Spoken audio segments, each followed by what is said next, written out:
You're listening to the Life Coaching Secrets Podcast, episode number 63.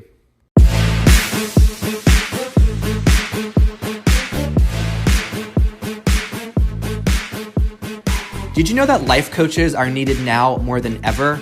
I'm Frank Macri, founder of Thriving Coach Academy. I've trained over 1,000 coaches and helped them launch their own successful coaching businesses. If you want to make an incredible income and impact as a coach and have a lot of fun doing it, I'll show you exactly how to get it done. This is Life Coaching Secrets. What's up, coaches? In this episode, I'm going to talk about a concept I created called mental fitness. Now, I came up with this concept when I was training some of our coaches in the academy, and I noticed that some of them were a little discouraged because they weren't getting the skills as quickly as they hoped to get them. And they thought that they would be able to master it right away.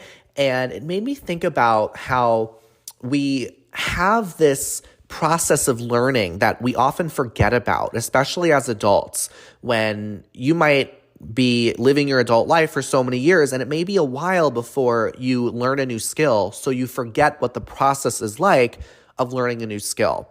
So in order to explain to you what mental fitness is and why it's so important, I want to start with talking about physical fitness, which is an idea that many people have an awareness of. So physical fitness is the work that you do on your body so that way your body gets stronger, okay? So you might go to the gym, you might lift weights, and when you lift those weights, it allows you to build your muscles. Now, when you go to the gym one day, you're not going to have all the muscles that you want to have, right? It takes consistency of showing up. It takes the consistency of doing the workouts, and eventually you see your muscles grow. Now, mental fitness is work that you do on your mind so that way your mind gets stronger. So mental fitness is what allows you to build and develop your mind.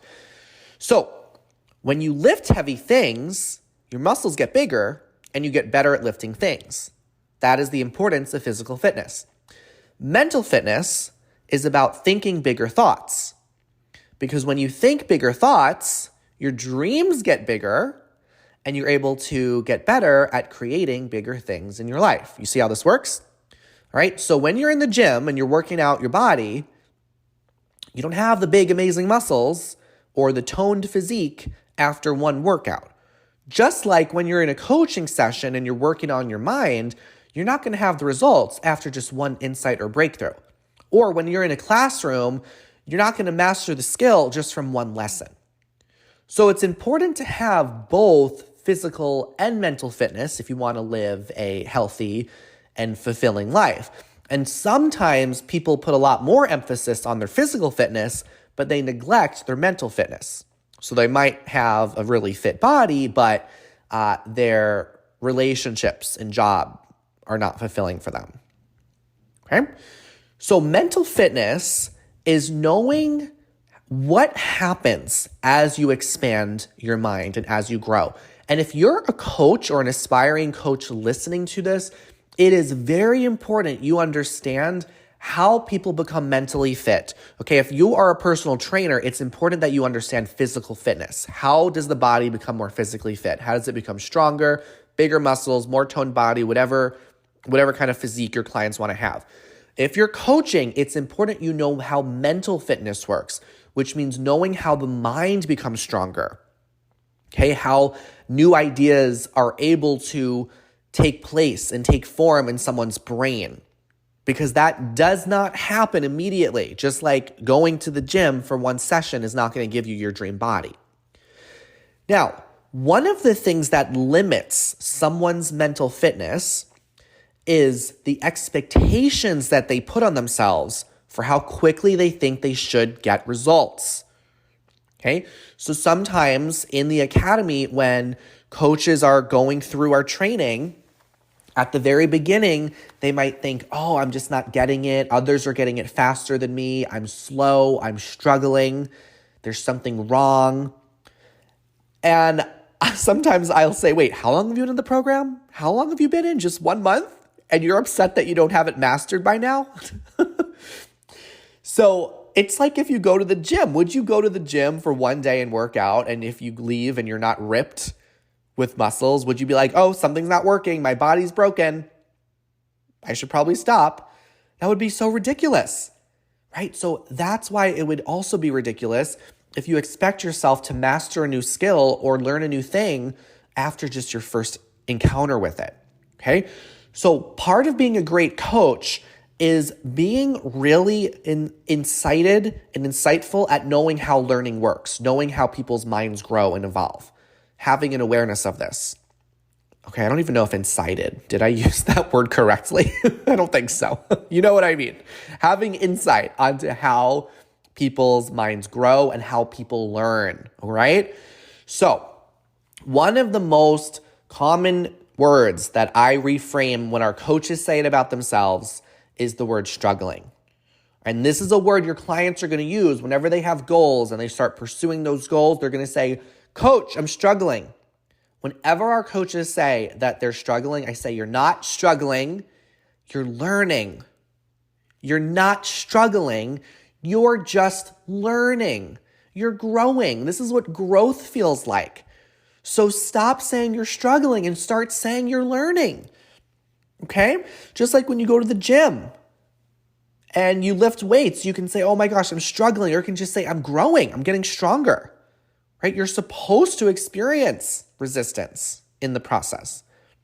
That's part of growth. But we forget that as adults, right? As kids, we learn at such a rapid speed. You're learning how to walk, you're learning how to talk, and you're put into school and you're learning all these subjects every single day. Your whole childhood for many people is centered around learning. And then you go out as an adult into the world and you get comfortable in a job and in a relationship and in an environment. Maybe you have the same friend circle that you're surrounded with. So the learning starts to slow down for many people.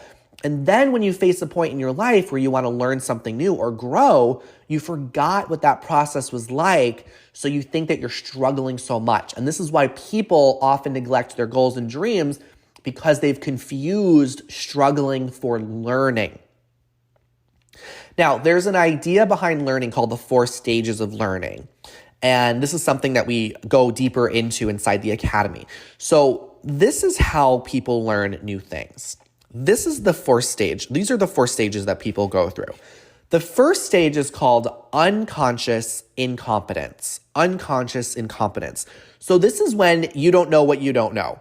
This is when ignorance is bliss. When people don't realize that they have a problem or they have some kind of inadequacy or gap in their life, they are just simply going through the motions. And if you say, oh, there's a problem, they're going to go, what problem? What are you talking about? So that's stage 1, unconscious incompetence. Then there's stage 2, which is called conscious incompetence. Conscious incompetence. This is when someone starts to realize that they have a problem. They have some blind spots. There's a gap between point A and point B, and they have no idea how to bridge that gap. Okay? This is often where people are going to find you and work with you and hire you as a coach. They are going to realize, I want to go from A to B in my life, but I don't know how to get there. Okay? This is where a lot of coaches are when they join the academy. They're in stage 2. They know that they are not where they want to be. They know where they want to be in their coaching journey in their business, and they just need to figure out how to get there, okay? So then there is stage 3, which is conscious competence. Now, conscious competence is when someone starts making improvements. They start making progress. They're building momentum.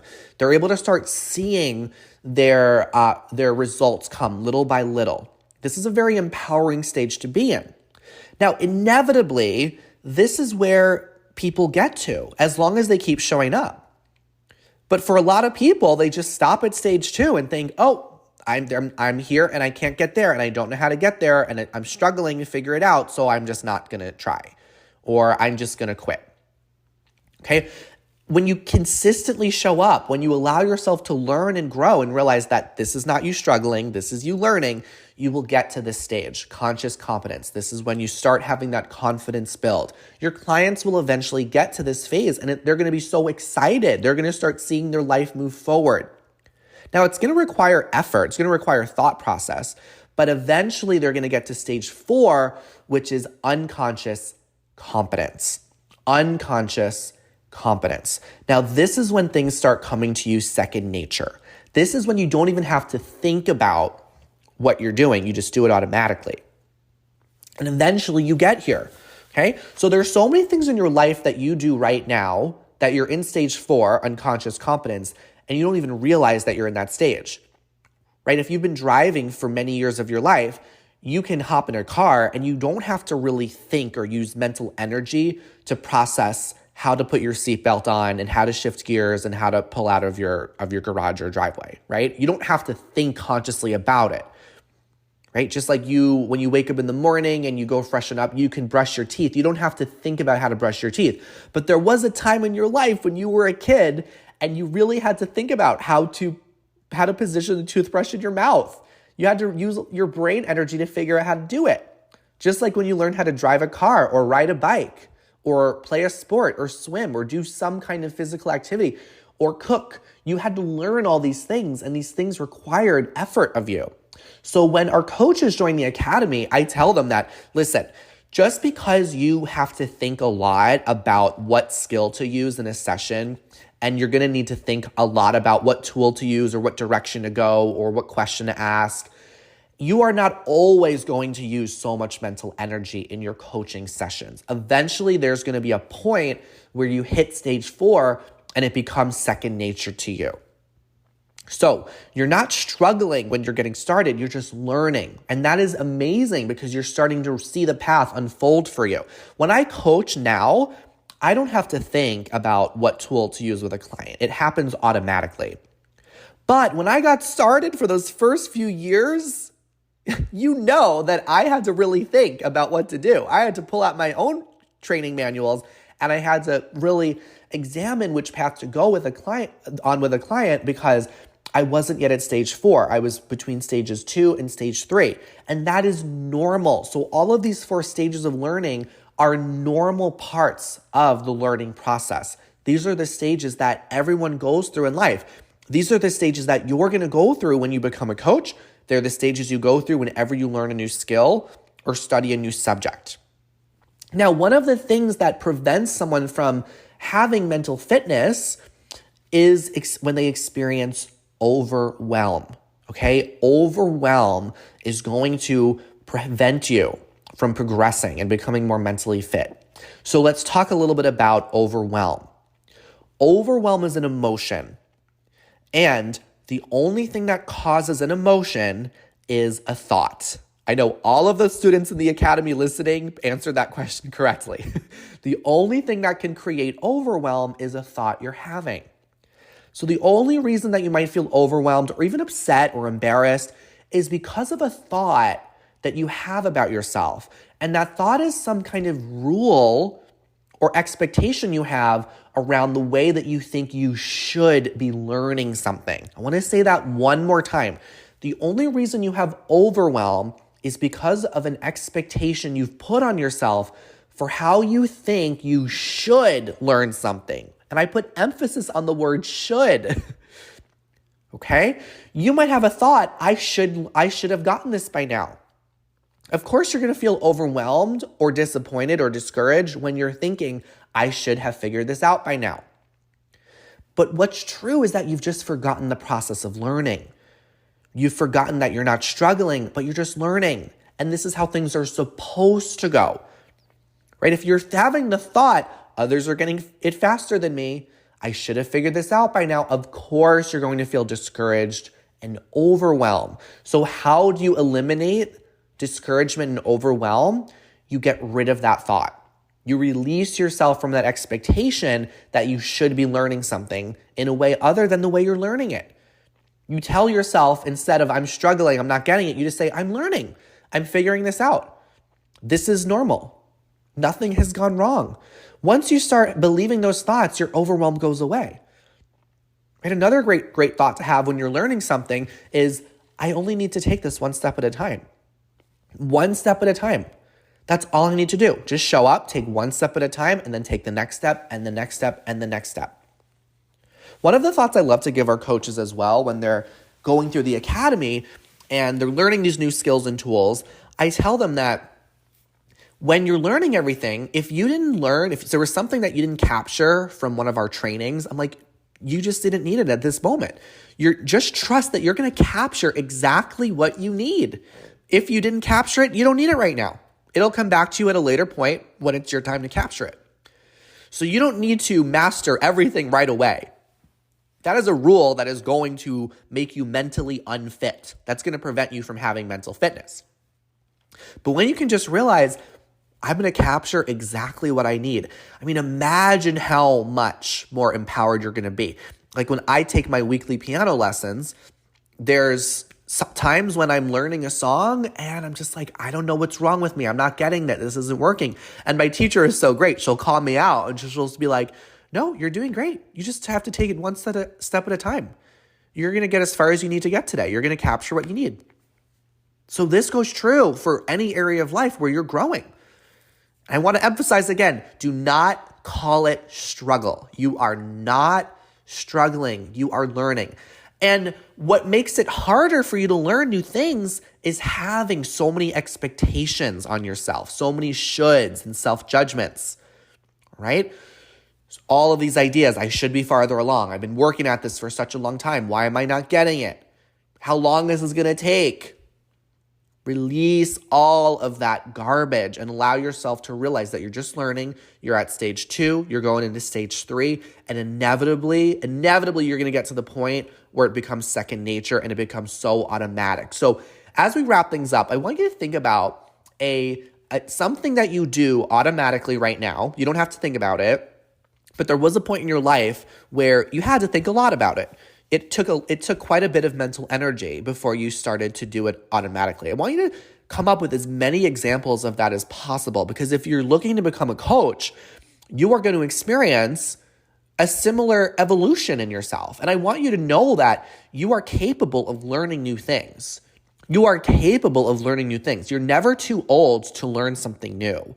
You're never too old to learn something new. And inside the academy, those of you that are becoming coaches, we are going to make sure that you're not just encouraged as you're learning, but that you're not ever learning alone. And you're reminded every single day you show up to a training that what you are experiencing is simply the process of growth. And this is the same thing that your clients are going to experience when they start working with you and they start questioning their capabilities and their success. All you need to do is remind them that they are not struggling, they're learning. All right, that's what I got on this episode on mental fitness. Before I finish, I'm going to include a little snippet at the end here that one of our students shared. Their name is Brand Elsa. Brand Elsa is fantastic, fabulous, amazing, and I want to share their stories so you can hear about their experience in the academy, be inspired by them, and hopefully take something to know how to become successful as a coach. So enjoy Brand Elsa's story, and I will see you in the next episode.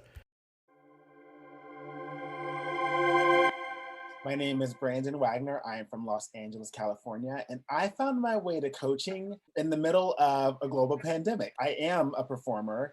I was working with Sesame Street Live, and the coronavirus shut down our production, and I was left jobless, essentially, and I was looking for ways to kind of pivot through this trying, uncertain time. And what happened was some random divine intervention spark came to me and said, you know what, Brandon, maybe life coaching should be something you can look into. And I pushed it away for a little bit, but then when I was journaling and kind of reflecting on that moment, life coaching kept whispering to me. So with that whisper, I started to do some searching, and I scheduled a admissions call to get more of my questions answered. And someone on the team was very knowledgeable. They were very thorough. They were very reassuring. I set this goal to become certified as a life coach, and I made it happen. I'm making it happen, actually. I'm in the middle of my certification process. I've seen so much growth. I've witnessed so much growth in myself, and I'm showing up differently in the world now. I'm showing up differently in my relationships with people. I'm showing up differently for myself as well. My initial thought was, how could you possibly coach other people through life when you've only been on this earth for so long? I had some very ageist beliefs towards myself, thinking that I wasn't old enough, which means I wasn't experienced enough. I thought that there were other people out there who are much wiser, much more knowledgeable, who fit that coach mold more so than me. I was allowing those feelings to really dictate my life. And I realized that I do that and not just with coaching, I did that with a lot of other aspects of my life. But when in reality, my life, my journey, and what I've gone through is what makes my brand of coaching so unique. And that's something that Thriving Coach Academy really stresses is every one of us is on our own journey. And our journey is what informs our coaching and makes us the perfect person to be a coach. It's because of who we are that we should be a coach, not because of what we think we are, what we believe that we can be. The team that I work with is so supportive and so engaged and so committed to my success that it helps me believe in myself when I can't. Coaching has allowed me to bring all of myself, my age, my background, my sexuality, my gender identity, all of it together, and allows me to let it all come out in a sense and be able to create connections with my clients and to help understand and inform myself about how I can best support and encourage others on their journey. Prior to my training with Thriving Coach Academy, I didn't understand the business side of coaching. I actually pushed it away an awful lot when it came to marketing things and to really stand in my truth as a coach. I knew that I wanted to be a life coach, but I didn't know what that would look like in a business sense. When I started to reach out to my social network and offer up my services, I kept on telling myself that no one would need my services, like no one would be interested in what I had to say. And when I allowed myself to really give into the process of opening myself up to potential clients, I found myself overly blessed. Like so many people were interested, so many people signed up to the point where I had to limit who could sign up and how many people I could help. And that's something that certainly didn't expect. I thought that I would hear crickets, and I'm hearing cicadas.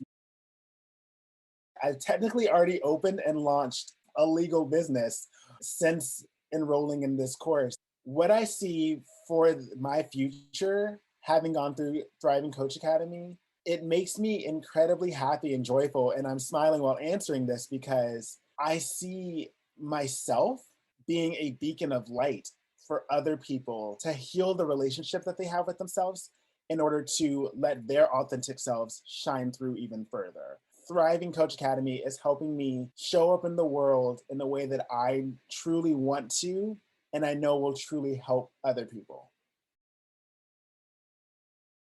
The impact this training has had on me is profound. Going into a professional training with my experience, I didn't think that I kept on telling myself that I really didn't belong. I felt so accepted from day one, and I felt invited to share. I felt invited to participate. I felt that there was no extra pressure to be anything other than what I am or who I am. It's the most fun I think I've ever had learning. If I'm going to be completely honest with you, like it's super exciting, and the connections that you make both with other people, but also the connections that you make about who you are as a person are incredible. Thriving Coach Academy has given me so much already, and I'm not even through my certification yet. I see the potential for my business, and I'm already beginning to see some of it manifest. All the prospective students out there who are like on the edge of making the decision, I have words for you. Do it. Really, you're doing it for yourself, and you're doing it for the people that you'll be able to help. Our desires and dreams are placed within us for a reason, and that reason often goes far beyond who we are, and it's because someone else can benefit from it, from what we do and what decisions we make. It's the path that's meant to be for you, because if it wasn't meant for you, you wouldn't be thinking about it.